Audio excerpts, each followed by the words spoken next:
Hello friends, তোমরা কেমন আছো? আশা করছি তোমরা খুব ভালো আছো। কাল তো ছিল সানডে, তো সবাই মিলে আমরা বেরিয়ে পড়েছিলাম একটু ঘুরতে যাওয়ার জন্য।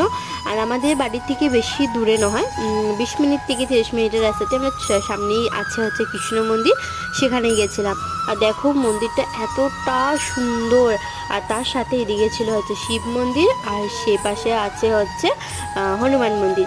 তো আমরা সেখানে একটু পুজো করে প্রণাম করে তারপর বেরিয়ে পড়েছিলাম। আর মন্দিরটা কিন্তু খুব সুন্দর ছিল, আর এত ভালো লেগেছে গিয়ে। তারপর আমরা চলে এসেছিলাম আবার শিবধামে।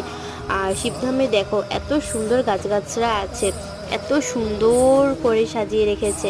তারপর আমরা এখন যাব হচ্ছে ভিতর দিকে। এ দেখো পুরো মন্দিরটা এটা।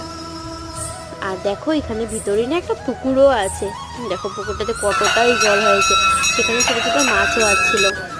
তারপর বিকালবেলা তো সন্ধ্যা আরতি হচ্ছিল, তারপর আমরা চলে এসেছি বাড়ি।